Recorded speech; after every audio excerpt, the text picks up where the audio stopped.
Welcome back to the COS Business Podcast, the number one business podcast in the region.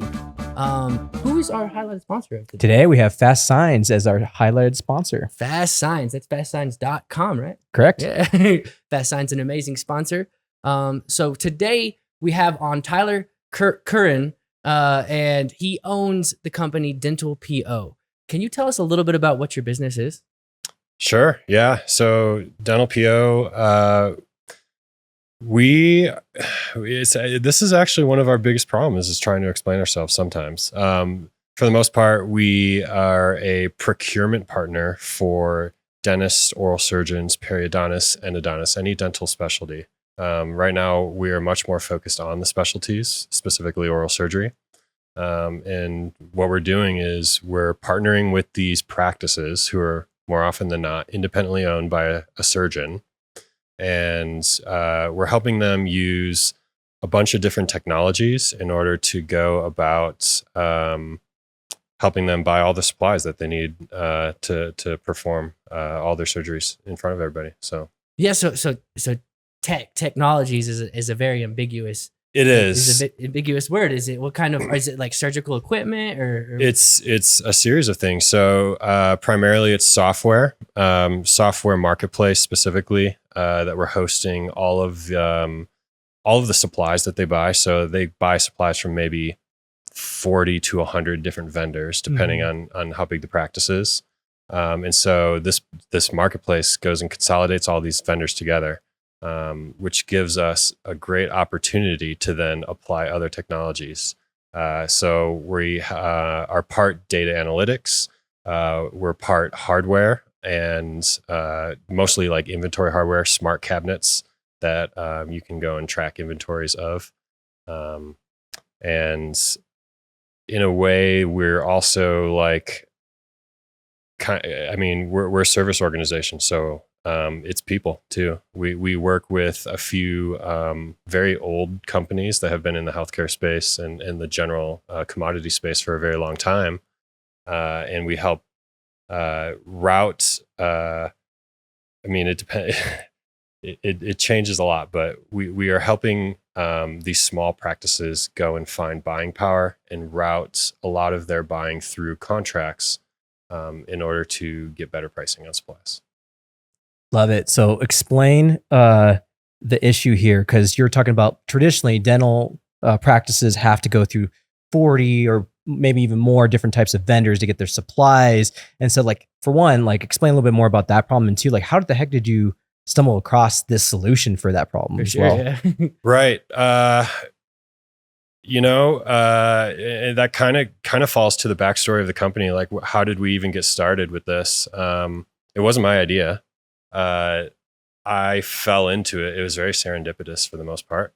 The idea came out of from a surgeon and a practice manager in North Carolina. They were operating one of the larger oral surgery practices in the state, and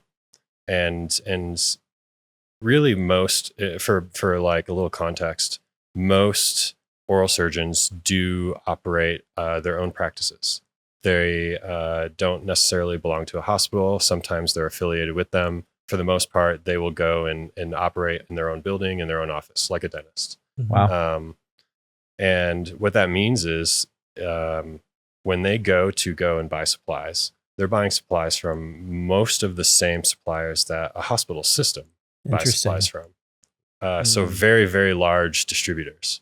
Which have bigger budgets, I assume. Huge, right? And so a dentist or a surgeon goes and buys supplies, but they're only buying 50 of something at a time, maybe, and they just have no buying power. They have no way to get a good price, and these distributors take massive advantage of that. They know where they make their money. That's their margins are with all of these small suppliers, and really the market's huge. So there's, I think, 8,000 oral surgeons in the US, about 125,000 general dentists, and thousands of other specialties as well.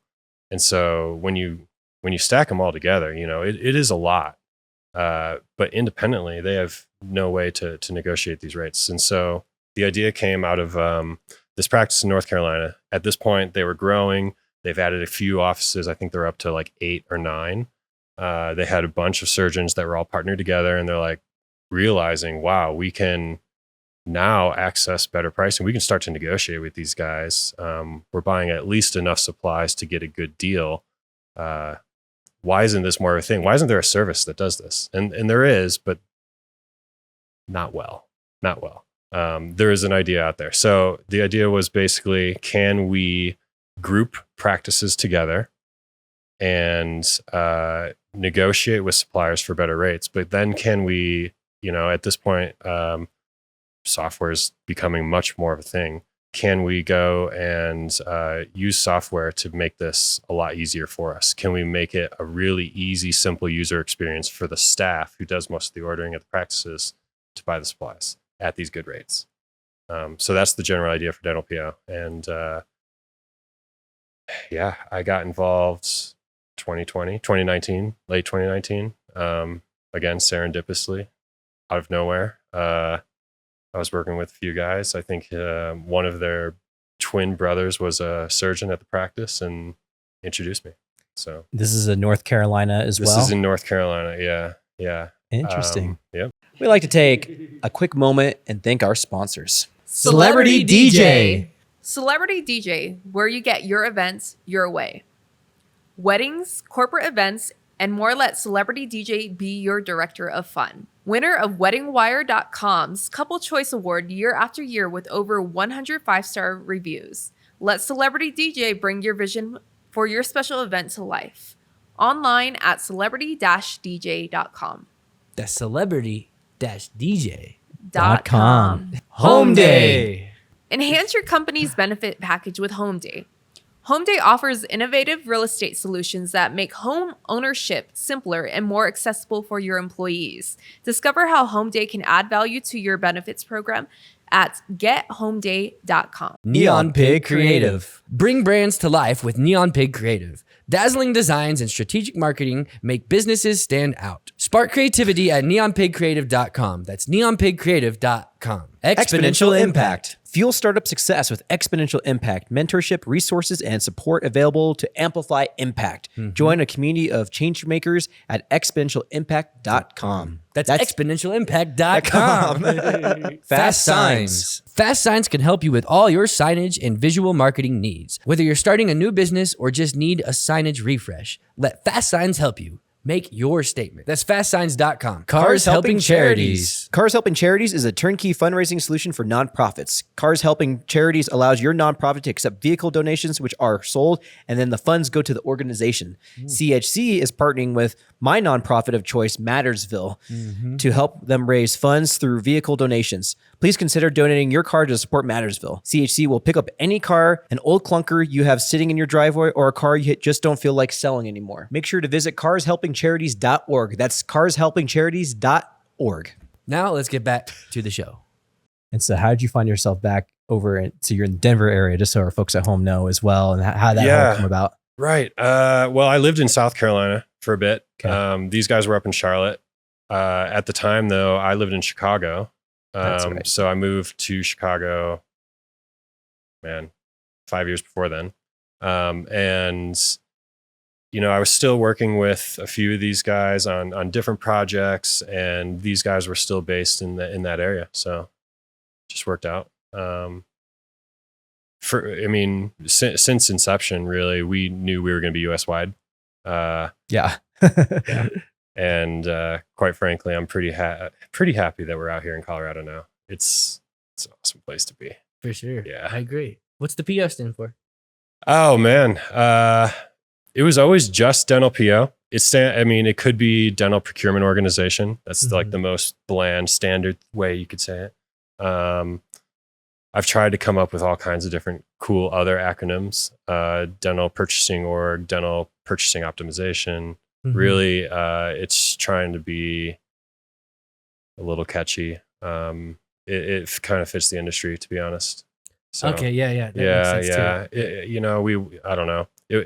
To be honest, it wasn't. Again, the name didn't matter so much. It was all about for sure the technology and what we were trying to do. So, we met up originally because I was building your website, and I think this was like January time. I think it was January of this year. It might have been late last year when we first met up.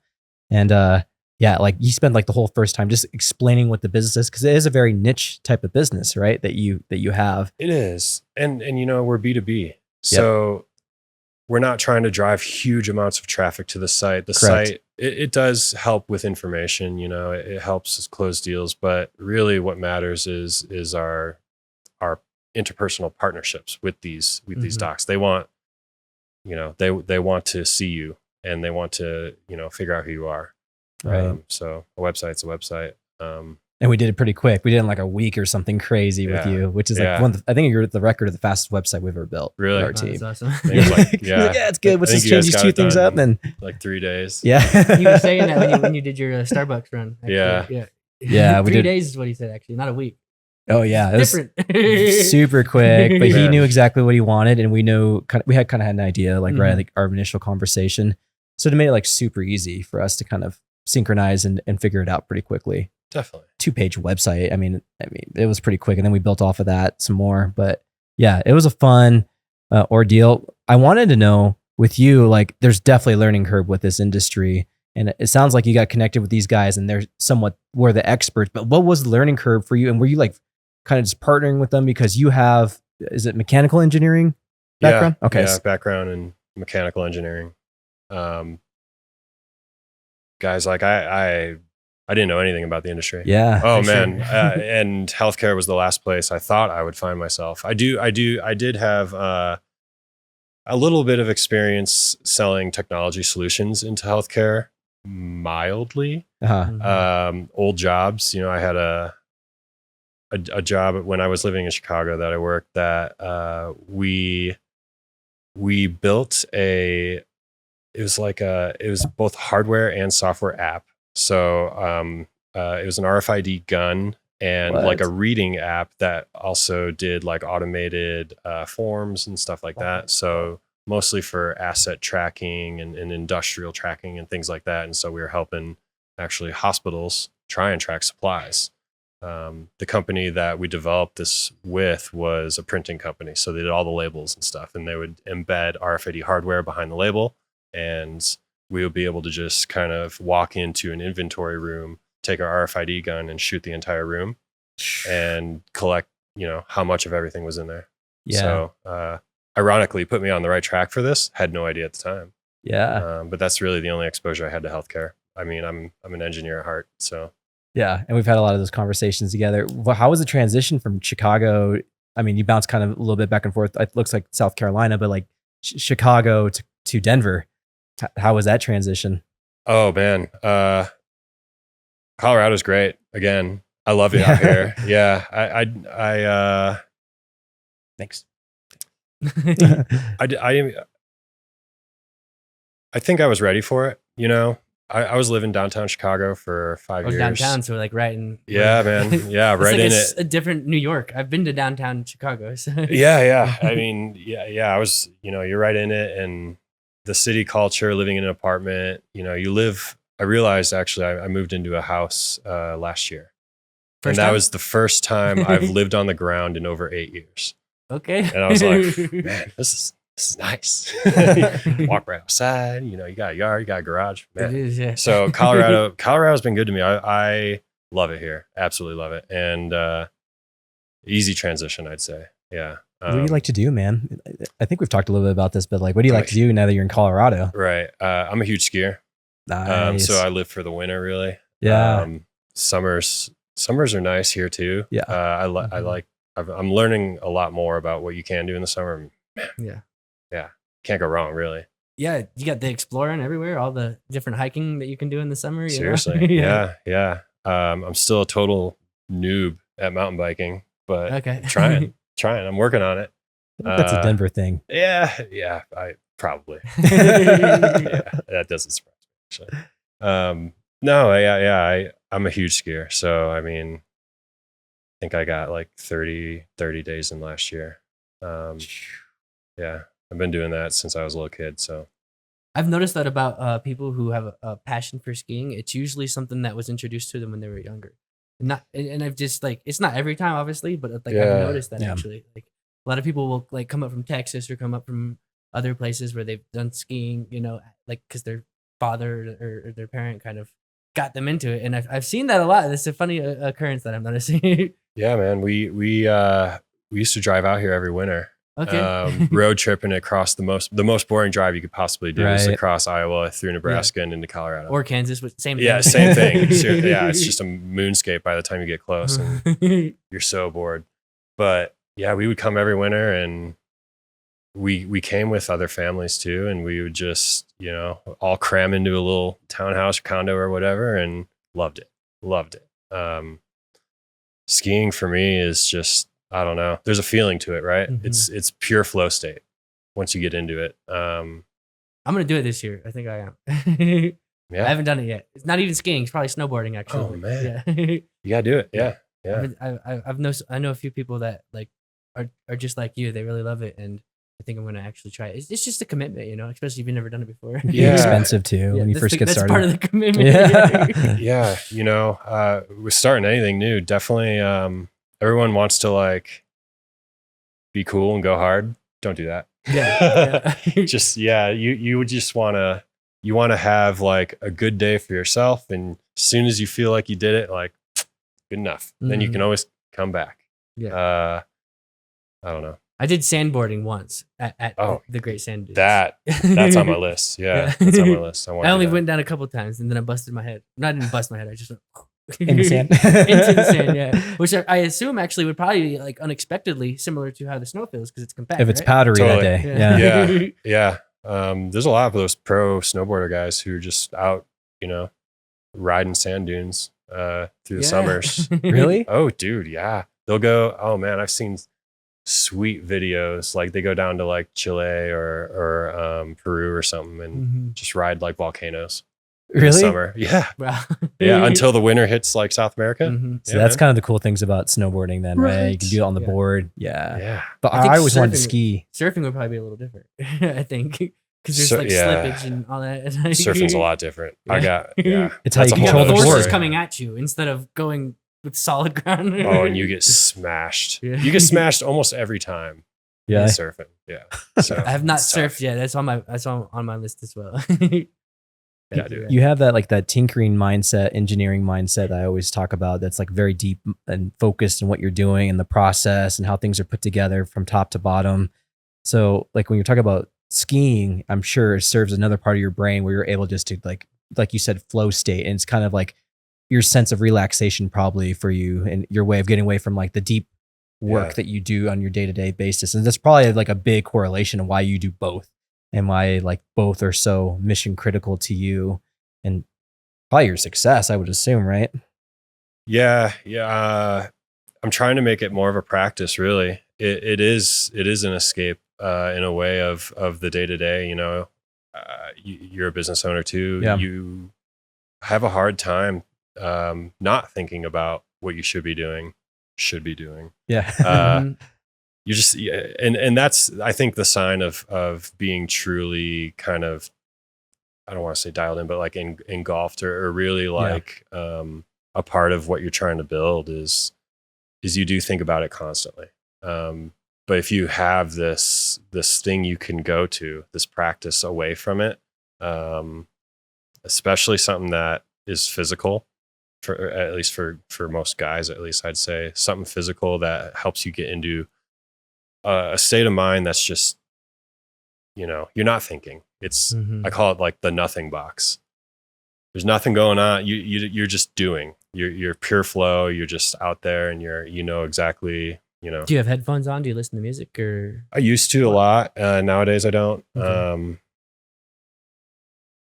Mostly because I stopped doing it because the AirPods like in my like headgear just kind of like pushed in a little, and I didn't like it. Uncomfortable. Yeah, that I do like headphones. It definitely helps you get in the flow a lot more. But at this point in time, like it's really Mhm. nice to be out in the quiet. I listen to a lot of music too. So Mhm. Yeah, because with headphones you can listen to music, or you can listen to podcast, or Right. but then if you're listening to just your thoughts, you're actually like, I think there's a benefit of that as well too.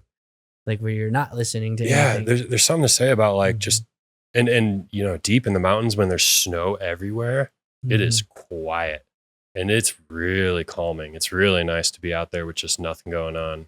You hear nothing besides your own breathing, and it does help you escape a lot. For sure. Yeah. Did you hear about the this is years ago, I think this is before you even moved here, about that that runner that got attacked by the juvenile mountain lion in like Fort Collins area? It was like 5 or 6 years ago. And the only reason why he didn't like die, well, one, it was a juvenile mountain lion, but it still could have killed him. But two, he didn't wear his headphones. And so he heard it come up on him. Oh, okay. And had he not heard it and like kind of braced for when the mountain lion, jumped on him, then he would have just been toast from, so I don't know if that's like a good learning lesson or what, because I always run with headphones, but it's just kind of interesting to be like, okay, like enjoy nature. Sometimes you just need to, especially when you're running in a place like a mountain or something like that. It's a little bit more dangerous. Oh man. And what can happen? Anything can really happen, Really? Yeah. That was an amazing story. The guy was able to just stay super calm. Yeah. So the lion didn't feel threatened, and I forget what he did to like get away. I don't know if it attacked or just walked away. So there was two in the same summer. There's one that caught it on camera, and it was like coming at him and keep like leaping at him, and he didn't get attacked. This one actually attacked him, and he ended up killing it. Holy crap! He had it on its back, and then it was like kind of doing like that kind of crazy rabid like scratch. It could have killed him just by doing that. So he had to put it on its side, and essentially just choked to death. And it was like this, and he still got beat up pretty bad. You guys got to follow the story, like what happened. But it was just like the only reason why he's alive is because he chose not to wear headphones that day. Hardcore. There was one in 2020 that happened that I seen. It was in Utah, and it went viral as well. Really? You guys actually might have seen it. He's talking to it. He's like, it's just kind of the commentary that he's saying, because it's like he's filming it on his phone as well at the same time, and he's walking away from it, and it's just this mother that's kind of just like that's the one, yeah, and like, but it's like it's that's the one that was leaping at him, right? It was pure summer. No, not leap. Oh yeah, it did like these things where like did the patterns on the ground. But it like he was like saying something to it. It's like, I forget what he said, but it was hilarious that it got memed. But yeah, it was a big one. It was yeah. There's some really cool, but all he did was just say, "Leave me alone." I don't know what he said, but like. But he was different. Like, so he wasn't doing what he was supposed to do, but he somehow got lucky and it kind of left him alone. Yeah. A little different than Chicago, huh? That was a big learning coming out here, man. Yeah. This is a wild kingdom. Yeah. There's bears, there's all kinds of stuff out there. So I was actually in Telluride just camping, and we had a bear try to get into our cooler. And in the morning, like we heard stuff going on. We had like a dog sleeping next to us. Guy didn't wake up at all. Do your job, man. But next morning we woke up and like he had his claws like like a Yeti cooler style. Like he had claw marks deep into the top of the cooler, almost breaking through to get like ham and cheese. He did get it. He got it out of there, but he did. Yeah. Oh yeah, we had no meats or cheeses left. Dude ate like at least 1.5 pounds of cheese. Man, yeah. He was all plugged up for sure. Yeah. He was done. Yeah. We seen me and Edgar seen a porcupine in Telluride walking down a trail, actually. It was Bridal Veil Fall. So it was the most awesome thing to see it like just there. And it was just like, it was hard to get a picture of it though. I didn't get a good picture. We're going to take a quick break and thank our sponsors. Pinnacle Advanced Primary Care. Skip the healthcare hassle with Pinnacle Advanced Primary Care. Direct primary care for a simple monthly fee, putting health first. No insurance needed. Experience personalized care that's as unique as every individual. Visit pinnacleapc.com to learn more. That's pinnacleapc.com. Franchise succeed. Grow any business with Franchise Succeed. From development to expansion, turning small businesses into national brands through franchising. Start scaling up with a free consultation at franchisesucceed.com today. That's franchisesucceed.com. Planet Duct. Breathe easier with Planet Duct, Colorado Springs' premier air duct cleaning service. Powerful vacuum trucks rid homes of allergens and dust. Clear the air by visiting planetduct.com. That's planetduct.com. Epic Eyewear. Elevate style with Epic Eyewear. Innovative designs meet unmatched quality, ensuring a great look and better vision. Discover your next pair of shades at epiceyewear.com. That's epiceyewear.com, spelled EPOCHEYEWEAR.com. eyewear.com. And we're running a special discount right now, Andrew. It's COSBP15 for 15% off your 15% off your freaking order at epiceyewear.com. We're wearing the sunglasses right now. If you're listening on the audio, definitely check out the video so you can see and check out how epic they are. EPOCH. Eyewear.com. Eyewear.com. Now we will get back to this episode. Oh, it's a wild kingdom out here. I love it. Yeah. Yeah, it's so new. It's not, it's not the concrete jungle. No, It's not nice. at all. Yeah, it's real. Completely different. And Yeah. you're married too, right? Yeah. 1 year, a little over a year. Congratulations, Thank you. man. Yeah, thank you. Yeah. It's I think we talked a little bit about that last time we had a conversation, but it's cool, man, to see someone come out here young, driven, building a business. And like this type of business is especially very different. Like we talked about marketing strategy and what that looks like. And most of which is usually just going to conferences and talking to these dentists or oral surgeons, just like face to face, or at least garnering people who are in that network and then doing business. That's like mainly how you get a lot of your business, correct? Oh yeah. Man, like I will say this industry has amazing barriers to entry when it comes to marketing. Oh yeah. Email marketing is such a fad right now. Yeah. 0% chance that works with these guys. Yeah. And even if you try and call in, you go to the dentist and you meet the receptionist and she's so nice, but she is a warrior at stopping cold calls too. Dude, They probably get them next so level, much. next level. First day of amazingly training. good. They tell you don't answer those, right? Oh yeah. Yeah. We found out, we again, I was completely naive coming into the industry. And we found out pretty quick, you're not going to cold email and get results. You're not going to just call someone up and get a hold of the surgeon and talk through his business strategy. You had to meet them where they were. You had to meet them at a conference. And you had to get a little creative and make a name for yourself in the industry. You had to grow trust, and it's kind of a slow game. It really is. I have a lot to say. We can talk maybe a little bit more about the business model of Dental PO and why we are shaped the way we are. But really, the industry is still very segregated. Like I said, there's most of these surgeons, most of these dentists own their own practices. They are starting to consolidate a little bit.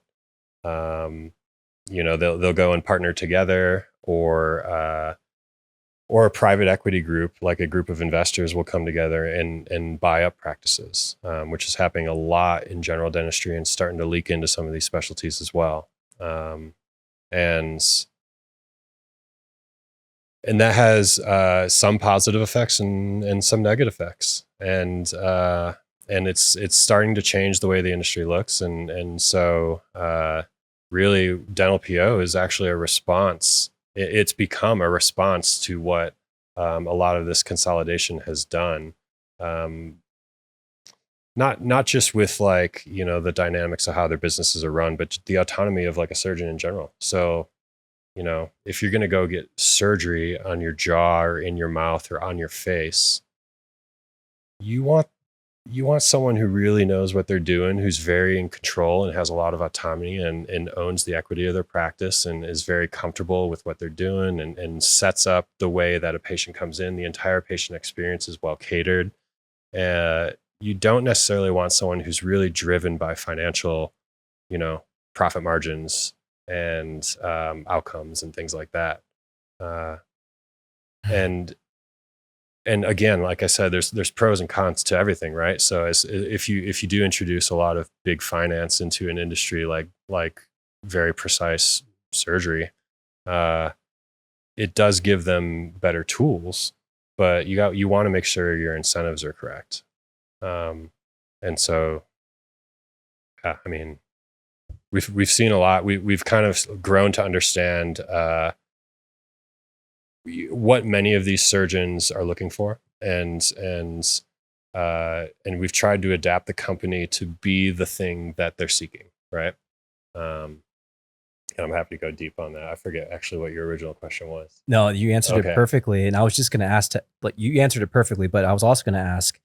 You talked about private equity, and so is that part of your overall marketing strategy too, of like private equity being one of those target audiences that you go after? Because if, say, you go after one and they own 50 dental offices or 50 oral surgeon practices, I mean, does it make sense? Because again, that's 50 new clients really for you, right? With the dental PO, is that part of the strategy, or is that kind of just like it's on the table, but it's not necessarily anything that you've experienced just yet? Yeah. So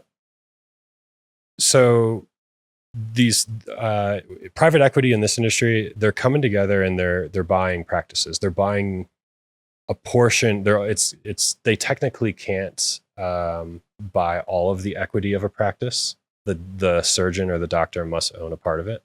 Interesting. But they're coming in and buying a majority of it and forming what's basically a management group.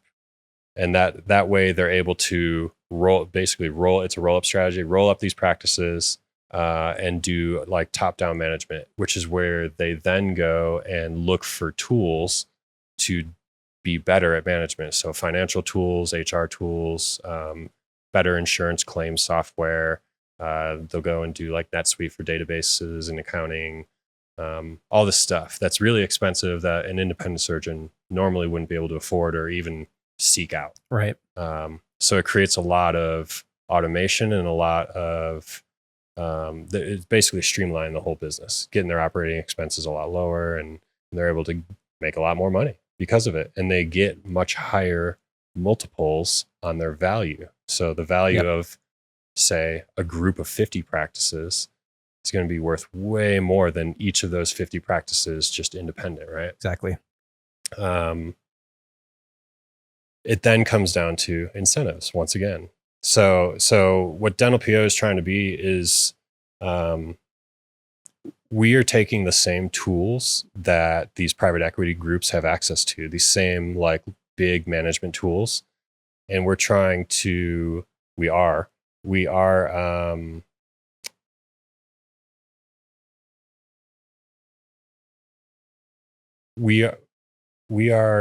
basically going and offering management services without buying the equity of the practices. So almost an alternative to joining they're called DSO groups, private equity backed groups. And it gives surgeons and doctors and dentists a way to get a lot of the same tools that give this like they supercharge the business with these tools, but they don't have to sell their equity. And man, like now it all makes sense. You're talking about the buying power goes back to like these guys who maybe own like one practice versus someone who's coming in with like 50 practices that has a higher buying power and has access to this same tools. You're giving access to the guys, the little, smaller guys. In a lot of sense. Exactly. And we're starting with procurement, but it's probably not where we're going to stop. We'll probably offer many of the same, vertical services that a DSO group does: HR support, insurance claim support, a lot of these like back end, anything they need. The difference is, again, we'll sell it as like a subscription. It's just tack it on if you want it. If you don't need it and you're good, that's fine. Really, we just want these independent practices to be able to compete with these larger consolidated groups, so that these surgeons have like more of a choice. If you play out like if only private equity ends up owning all of this market, running your own practice is going to be really hard. Right. You're going to be running right out of business. These guys, because you're going to be outcompeted on marketing big time. So you're going to have a hard time getting patients, and your expenses are going to be really high.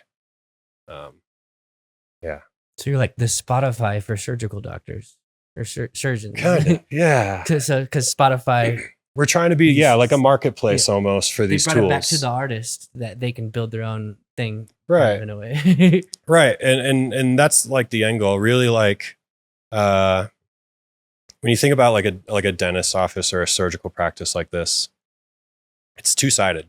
There's the clinical side and there's the business side.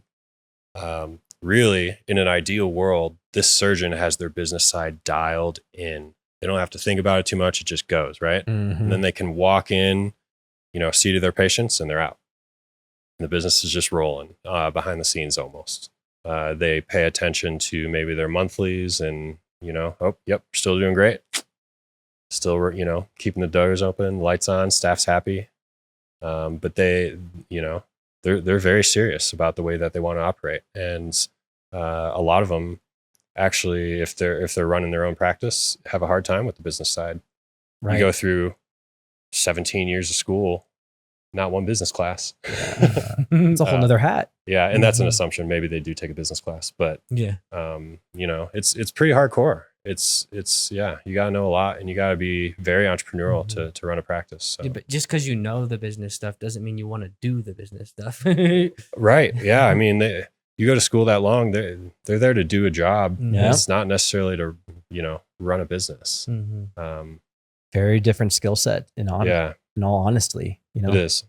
Yeah, that's great. I have a chiropractor who's doing, like, they have multiple locations, and I wonder if they're fighting the similar fight with what you're fighting, as far as they're fighting probably private equity of other chiros, because they have 2 in Northern Colorado, 1 in Texas.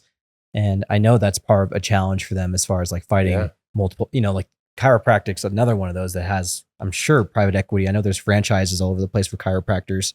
All of well. healthcare, man. It's even hospitals are being rolled up by private equity. It's pretty wild.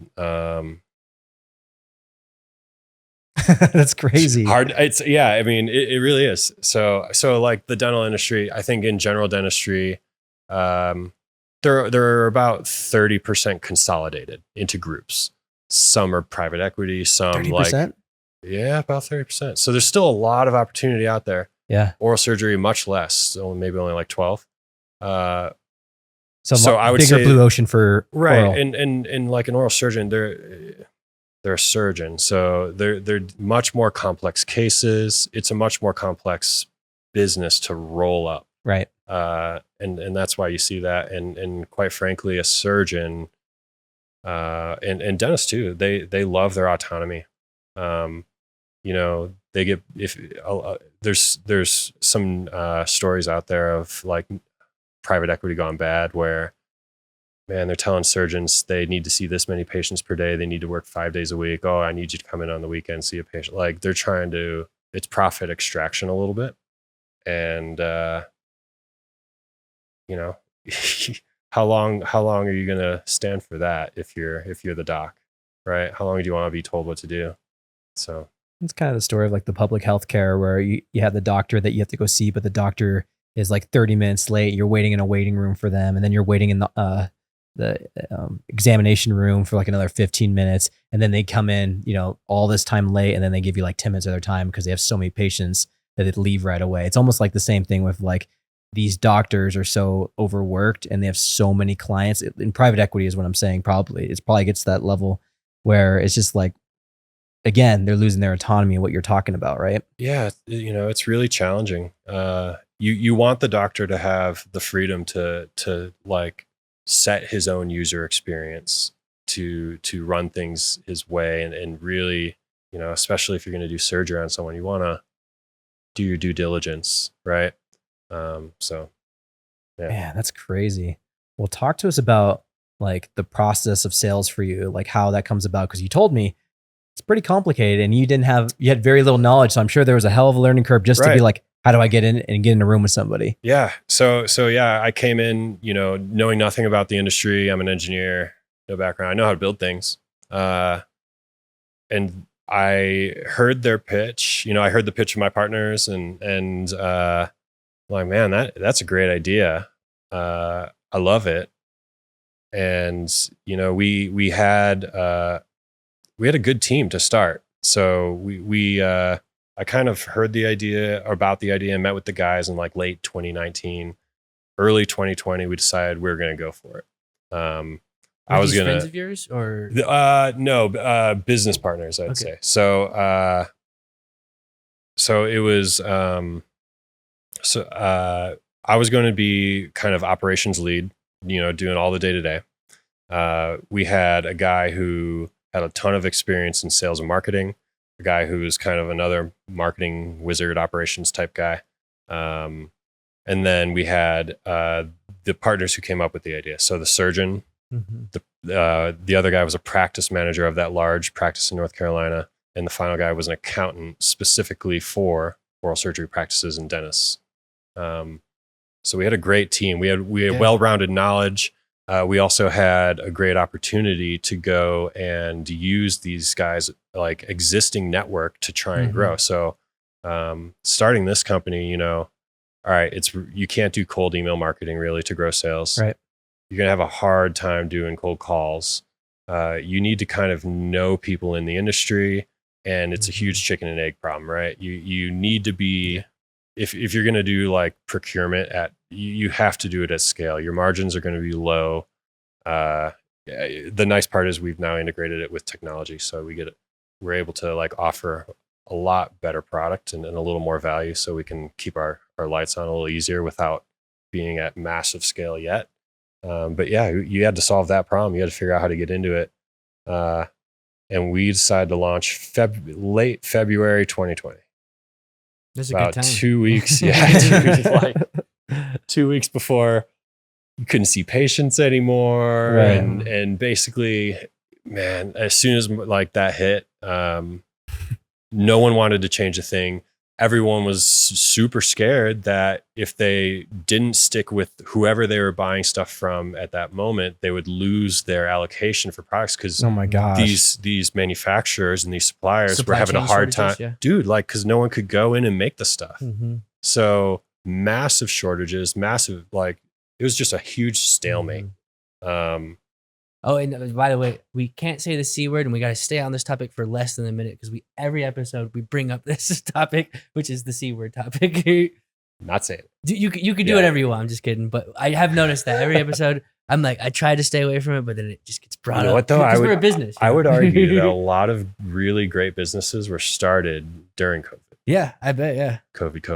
Yeah. Oh, you said it. But because it was like hard times bring about good ideas and novel solutions to things, right? So, yeah, a lot of the greatest businesses, they say, were founded in the hardest times, like Apple and all this stuff. Yeah. you gotta get through it, right? Hopefully that's ours too. Yeah. Still going. For sure.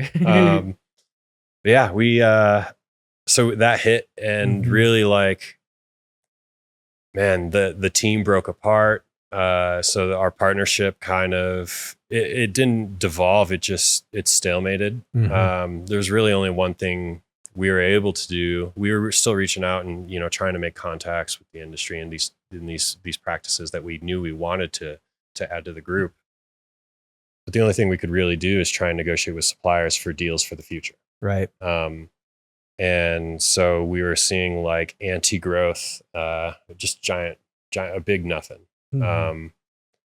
And, I kind of thought it was over. I made a lot of great relationships with suppliers. I was able to get some contracts set up so that we could actually do this group purchasing to get our buying power going, which actually really set the tone for where we're at today.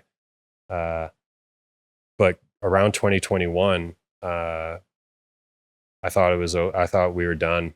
It was still continuing on. Because it was so rough going through that first year. Yeah, that first 18 months, really, I think we had 2 new accounts in 18 months. So with this big business plan ready to go, dude. Yeah, you build up to it. You get so excited. Sorry about this bug, by the way. That bug loves me. That's all good. We can kill this bug first, and then edit it out. We're good. Yeah. Yeah. No, we you get these plans together, and so a big part of what we did was we were self-funding. We were bootstrapped completely. If you're gonna start something that's the opposite of private equity, it'd be kind of ironic and maybe even naive to go and raise money for it, right? Right. So we were self-funded, and 18 months, 2 new customers, man. Yeah. And we were doing it subscription based. So pretty like I wouldn't even call it revenue. It wasn't paying the bills. Yeah. So how did you do it? How did you get past that Powered 18 month through. mark? Yeah. Well, what happened? What kept you So going? our a lot changed. Our partnership structure completely changed. Most of the guys actually dropped out of the business. And for a while there, summer of 2021, I was putting roofs on houses here in Colorado. Oh, wow. So I helped a buddy start a roofing company.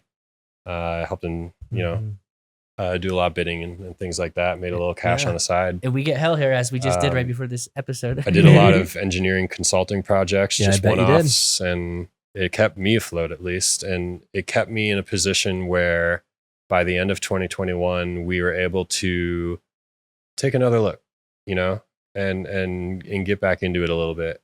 At that point, it was going to be just me working on the company, and the surgeon as my partner, and he wasn't going to work on the company.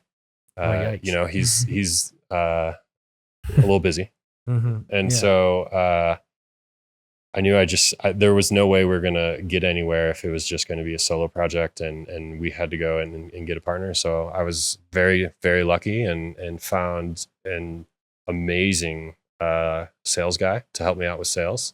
We needed someone to, get out in front of these practices, and really they needed to trust us and get to know us really well. And we found a guy who's just awesome to be around. And we went after conferences and we got our name out there. We started, I tore our website down, and it was actually dead for about like another 12 months until we hired you to build it. Yeah. You don't need a website if you're just going to meet people in person. For sure. Yeah, 100%. I think it's better to prove the concept first anyways. Yeah. Before you do all that stuff. Yeah. And we did things the hard way for like a few months there. And then we kind of rebuilt and we were able to create new partnerships with software company, hardware companies, and really go after this business model that we've kind of dreamed up a few years ago. So worked out. Wild times. Yeah. There's so many times within that. Right. It couldn't have, not that it couldn't have. There's so many times where it may not have worked out. Well, that's the thing. You just got to keep going. Yep. Sometimes you just don't quit, and you will end up solving that problem, that impossible chicken and egg problem that's in front of you. You're like, wow, I can't be there unless I have this, but I can't have this unless I'm there. Mm-hmm. How do you solve a problem like that? You just don't quit. Yeah. you just keep, exactly. You don't quit. Yeah. And you stay poor for a while. Mm-hmm. Yeah. Oh, yeah. Fresh set if you're bootstrapped. For sure. I was going to say a fresh set of eyes is always best. Shifting focus. Like I can look at a problem and be so fixated on it and literally like walk around the block, take a walk, come back to and be like, oh, idiot, it was this or whatever it might be. Or might it be shifting focus for like you were shifting focus on like, okay, let me do this project for a little bit. Let me do this job or whatever it might be, and just kind of shift focus and then come back to the problem. You're like, okay, I start solving these things with a little bit of time, get my head away from that situation. It's just like anything else in life. It is. You come back to it and somehow you have a solution. It's just so interesting. Some things take a walk around the block. Some things take a walk around the sun, meaning like a whole year. Yeah. And that might have been something similar to your story too, is like you might have taken several months to kind of. Well, yeah, definitely 2021 being away from it. Yeah. You reflect on, man, like that's the way to, that's how I want it. That's the team I want to build. That's the model I want to go after. Right. And then, when you're in the midst, when you're hardcore building and day after day, you can't pay attention to really anything else. Yeah, just go skiing. There you go. Yeah. Go get some turns in and come back, and you might end up with a solution. So yeah. Well, you have your business chops, it sounds like, because you started a business. You've already been through some partners. I always say that like in business, probably going to go through a couple partners until you realize, whose visions align with yours or who really wants this thing or who's really, like for me, my mistakes is like who's inherently actually an entrepreneur. Yeah. Which means different things to different people, Or this is my second business actually. So there you go. I tried entrepreneurship right out of college. Actually, I dropped my master's program to give it a shot. Like due Kanye to- West. Sorry? Like Kanye West from Chicago. Oh, yeah. Yeah. Dropping out of college. He has a whole album about dropping out of college. man. College dropout, I think is what it's called. I got my bachelor's still. Okay, Yeah. sweet. Yes. New age Kanye. It's good, Tyler. Same deal though. Yeah. Yeah. You got to learn the hard way. The first business is the hardest. Hopefully by the second business, you can get somewhere with it. And that's the learning experience. And then maybe you hold on to that for a very long time. You become amazing. or maybe you're interested in other things too. So, What was the business? Did you say? Oh, the first one, yeah. Mhm. So the business idea was to build the world's best craft ice machines for serving craft ice in cocktails, high-end cocktails. What? Yes. I think I've seen that on your LinkedIn actually. Oh yeah, maybe. Yeah. So you go to like there's mixology bars out there, Yeah. and you go get this really nice drink, and in a rocks glass, they'll serve it with sometimes a piece of ice in there that's just like glass, perfectly clear. Mhm. You can see right through it. It's awesome. Yeah. It's just bold, Well, that piece of ice actually, because it's perfectly clear, that means the crystals of the ice formed perfectly, and it's much more dense than like a cloudy piece of ice. So it melts way slower. Okay. So if you're gonna for the bourbon drinkers of the world, a lot of bourbon drinkers prefer it neat because they don't want to mess with the flavor, and it's the Uh-huh. whole thing. Whiskeys, people tend to slide in and out of like whether they're drinking their whiskey neat or not. But if you pour it over ice, you cool it down, you dilute it just a little bit, you get a lot of flavor out of it, but you don't want to dilute it too much because then you're going to lose it all. That perfect glass piece of ice lets you do that. And it's not like you see like whiskey stones or something once in a while. Yeah. I'm not a big fan. Yeah, they don't stay cold that long. And then you got pieces of metal in your glass. Like, I could taste the metal. Too. yeah. All right. You hope they're clean, right? Yeah. So that was the idea. We wanted to, the product was the ice. Mhm. That's what you could market. But we wanted to mass manufacture it. So we wanted to create machines that could crank it out. Really the realization for that company was really there's nothing on the market that allows you to mass manufacture perfectly clear ice. Yeah. There's only one way to do it. And actually it's a Colorado company up in Loveland that makes machines that make 300-pound ice sculpting blocks. Okay. And it's called a climb bell machine. And it's basically just this tub, and it has this plate on the bottom that gets really cold. They run refrigerant through it, and they fill it with water all the way, and they put these little like fish tank little swirlers in there, and they keep the water in motion the whole time, and it freezes from the bottom up. And it creates a gigantic, perfectly clear block of ice. And there's now other companies out there, distribution companies, that are taking that massive block of ice.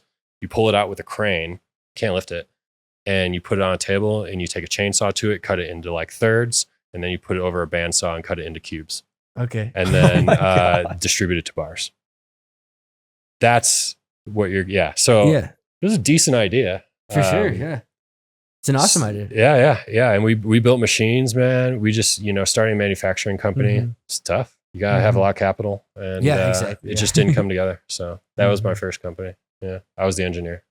That's fun. Go figure. Yeah, Yeah, you were doing, I think I seen on your LinkedIn, you're doing that from 2014 to 2020 or something like that. yeah. I Basically was right still after messing you- with it. I was still playing with it. Actually, I mean, it's in my back pocket. To be Okay, honest, nice. I have a new design for the machine. I just gotta make a little cash first. So Yeah. Makes Yeah. sense. Very cool. Well, Have you ever been, side may come note, and about. by the way, keep this like right here. Have you ever been the whiskey in Fort Collins? yes, You have. awesome place. Yeah. Thank- For our viewers at home, talk Oh, just briefly, explain what the whiskey is for those who love Oh, bourbon man. or just whiskey in general. yeah, it's a total. It's a bourbon whiskey bar. You walk in and they have 3,000 bottles of everything you could ever find, actually, probably in the world. Mhm. And they got it. And you can taste, you can get a full drink, you can do all kinds of stuff. It's cool in there, man. It's a whole vibe. Highly recommend Fort Collins in general. Awesome town. Yeah. Um, Very cool town. yeah. They're Yeah. when I lived there, they told me when I was there that they had one of the best whiskey tasters in the country that worked at a local liquor store called Wilbur's over there. And it's a really high end or really top liquor store. What a job that is. I know, right? Just taste bourbon all day. But anyways, he gets the barrels for the whiskey. Oh yeah. And so they tap the barrels out of the wall. And then if you like that, it's like their select. So it's like, say it's a bottle of Eagle Rare and it's out of the barrel. Well, if you like it, they can actually bottle it, and it's like the Eagle Rare Select from the whiskey, and they can bottle. I didn't actually realize they did that in house there. Yeah. Oh man, that's cool. So very cool. I mean, I'm not drinking for like a year now, but it was a great experience living there and checking that out for all those folks. And I don't know if they're ice cubes. I don't think they have those really cool ice cubes, even though Loveland, That's the thing, man. right around the Now corner. you're gonna start noticing this everywhere you go. You're like, oh man. Oh, I've noticed like crappy ice. clear ice cubes before. Yeah. It's most noticeable for me when you don't have it now. It's like, ooh. I've been a circle. Could be better. A circle ice cube with the flour in it before. Oh, that's yeah. See, then you start to get really creative with it. Yeah. You start to do some cool stuff. Yeah. How I was going to ask you, how is, and this is just a typical entrepreneur question, but for someone like you, especially since you're so focused, how is work-life balance being a married man and just building out this business that's now close to 5 years old? And is it a balance? Is it balancing? Talk a little bit more about that. Sure.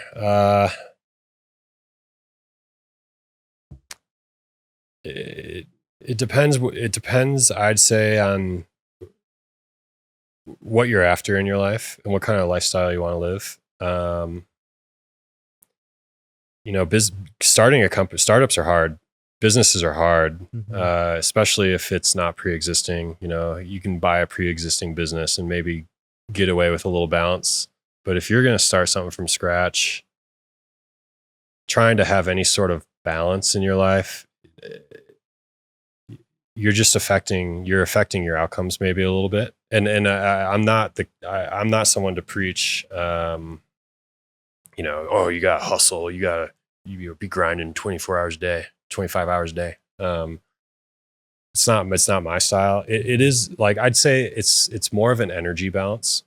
So you want to find the routines that allow you to keep getting after it day after day. That doesn't negatively affect you maybe at the end of the week, at the end of the year, right? So when it comes to like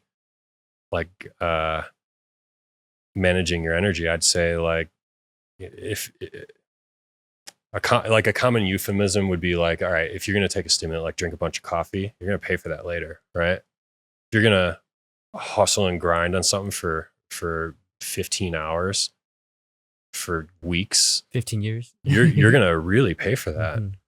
You have to find better routines. I don't think about work-life balance really. It's for me, it's what I do. And I find a way. I have my escapes, right? I go ski, I get into the mountains and go hike, and I go visit cities once in a while. I travel a lot to see these practices. But really, I'm trying to integrate that into, it's a lifestyle. You're trying to be this, right? You're trying to become, and eventually we'll be building out not a much larger team, but a team, Right. And you want people to, I'd say it's more important for your employees to have this balance and feel like they have a life outside of a business. You don't necessarily want, you want some employees to really be bought in. You want team players, but like if you're a founder, if you're trying to start from scratch, you gotta go for it. You have to become the image of the thing that you see as successful, fitting into that model. And that's a poor explanation, but hopefully it makes sense. I never thought of work-life balance until I got a job and they started telling me about work-life balance. And I was running my business for years. And I was like, oh yeah, it's crazy. I like work too. I like working on stuff. I like to build things. I like to, I don't know. You can only go to like a brewery so many times. You can only go like, and I see a lot of music. I love music, but I don't know the balance side of it. I don't fully understand the argument that much. But if you are an employee somewhere, it makes a lot more sense. If you're working for a tech company or a Fortune 500 company, you want the balance. You don't want to be listening to your boss all day and working on projects at home. But I'm always working on my own projects as well too. Like I don't have no balance for that. Right. It's just whatever. Well, because you do it because you want to. Yeah. And I think that's hard, especially like if you're not from if you're not an entrepreneur. And if you meet one, you're like, why do you work all? It's like, I do it because I literally wouldn't rather do anything else in some ways, you know? There's an amazing freedom to it. And I was saying lifestyle, it is a lifestyle, right? You're becoming, you're buying yourself the life that you want to live in a way. My job, we have customers all over the US. I love to visit all kinds of cities and see all these different states, and Very cool. and it affords me to go and travel for work to see these things. But guess what? Still in this cool place. Let's go check it out. Let's go see Charleston. Let's go see, Maine. We're working on a new customer up in Maine. I really want to go. Never been there. You need that. But dude, if we go up to Maine, I'm going to get some lobster. I'm going to go, have a nice lobster meal. Clam Check chowder. out. Check out maybe like Arcadia National Park, but we're there for work. So, it's a lifestyle. It's what life do you want to live? And can you design your work and your life to kind of meet your goals? And so it's kind of what I'm after. Well, yeah, doing after. I couldn't say it any better myself, man. I think that's so good. I remember end of last year, I was working so hard, and into the beginning of this year, that was like my main pillar for 2024 is just have fun. Remember to have fun. Remember to kid around. I was losing my ability to kid around and have fun, and inherently that's kind of who I am. Yeah. And so when I was losing that, I'm like, what am I doing? Yeah, I want this goal. I'm gonna give everything I can to have these goals that I'm going for. But if I'm not enjoying the little things along the way, then what am I doing? I'm taking this too seriously. I had the same problem actually earlier this year, maybe a little in 2021 as well. Maybe a little in 2022 as well. But you go, it's kind of like a sine wave. You go through this, you want to find a steady state with it. So your work-life balance, you're going to go and have your ups and downs. You're going to have problems. You're right though. Finding the joy in it, kind of reflecting on it, man, things aren't so bad. This is pretty cool actually. I'm still doing this. I'm still out here. Doors haven't shut, lights aren't turned off. So, you gotta find those joyful moments and be gracious. Practice a little gratitude goes a long way. Instantly, it can make your mindset change, and sometimes that's all that's needed. Or if you can't shake it, man, just go skiing. There you go. It could be on your tombstone, man. Yeah, hey. Maybe actually, that's a good idea. What would Tyler, starting in 2019, tail end of 2019? Dental PO, what would you tell him? Oh man, that guy was, he was a little lost. End of 2018, when I was living in Chicago, I had that good sales job, product engineering sales job, whatever. And I got fired from that. We weren't, it was a new product. We weren't hitting our goals. Got canned, man. And rather than going applying for jobs, I was doing just consulting projects. So by 2019, I was pretty worn down. I was kind of looking for that next thing, that next opportunity, keeping myself afloat. But what were we going to pour the focus into? What were we going to really kind of dive into? And this came my way. So, man,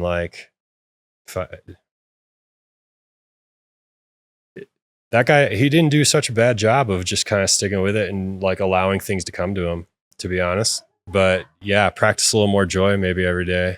I also moved to Colorado in 2019. That was awesome. That was a major boost. So Me too. switch your environment up. Huge deal. Chicago's expensive. Downtown Chicago, Gold Coast neighborhood. Yeah. I could imagine. Get out of there. Yeah. Denver's nice, expensive too. Yeah, it's not so cheap Now it here. is. Yeah, well, all Colorado, really. Yeah. Yeah, all of Colorado for sure. It's one of the higher up ones. Yeah. Living, look back, Chicago's a pretty cheap city, It's funny. relatively. But yeah, man, switch the environment up, practice that joy. Yeah, it worked out. I love it, man. It always works out in the end.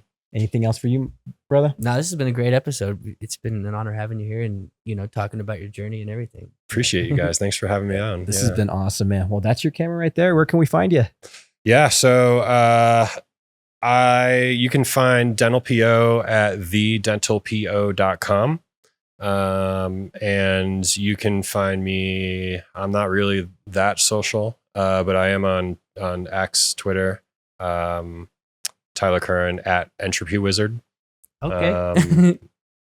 And reach out if you'd like. Entropy Wizard. That is Entropy Wizard. That is an interesting name. Physics, man. Yeah. All right. Yeah. Well, this has been the COS Business Podcast, and we'll see you guys on the next one. Dude, you did great. That was awesome, man. Really? Yeah. Oh, I appreciate it. And when you said this is your camera, you actually get to keep this camera. It's yours. Wow, that thing looks like it's worth at least a new website.